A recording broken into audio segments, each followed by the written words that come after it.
Spanish உள்நாட்டுப் போர் முடிவடைந்தது. Spanish உள்நாட்டுப் போர் என்பது 1936 முதல் 1939 வரை நடந்த மிக முக்கியமான உள்நாட்டுப் போராகும். இந்த போர் இறுதியாக 28 மார்ச் 1939 அன்று முடிவடைந்தது. அரசியல் வேறுபாடுகள், சமூக பிரச்சினைகள் மற்றும் அதிகார போட்டிகள் காரணமாக இந்த போர் ஏற்பட்டது. ஒரு பக்கம் குடியரசு ஆதரவாளர்கள் இருந்தனர், மறுபக்கம் தேசியவாதிகள் இருந்தனர். இந்த போரின் இறுதியில் தேசியவாதிகள் முழுமையான வெற்றியை பெற்றனர். அவர்கள் தலைமையில் இருந்த பிரான்சிஸ்கோ பிரான்கோ 28 மார்ச் 1939 அன்று மேட்ரிட் நகரத்தை கைப்பற்றினார். இதன் மூலம் குடியரசு ஆதரவாளர்களின் ஆட்சி முற்றிலும் முடிவுக்கு வந்தது. மேட்ரிட் வீழ்ச்சி இந்த போரின் முடிவை குறித்த முக்கிய நிகழ்வாகும்.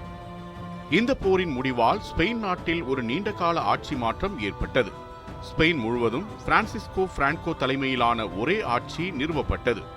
இந்த ஆட்சி ஜனநாயகமற்றதாகவும் கட்டுப்பாடுகளுடன் கூடியதாகவும் இருந்தது. பலர் அரசியல் சுதந்திரங்களை இழந்தனர். இந்த போரின் போது மற்றும் அதன் பின்னரும் ஆயிரக்கணக்கான மக்கள் உயிரிழந்தனர். பொருளாதார மற்றும் சமூக நிலை மிகவும் பாதிக்கப்பட்டது. பல குடும்பங்கள் பிரிந்தன. மக்கள் வெளிநாடுகளுக்கு அகதிகளாக செல்ல வேண்டிய சூழ்நிலை ஏற்பட்டது. இதனால் ஸ்பெயின் நாட்டின் வளர்ச்சி பல ஆண்டுகள் பின்னடைவானது. மொத்தத்தில் ஸ்பானிஷ் சிவில் வார் முடிவு ஸ்பெயின் வரலாற்றில் மிகப்பெரிய திருப்பமாக அமைந்தது. இது உலக அரசியலிலும் தாக்கத்தை ஏற்படுத்தியது.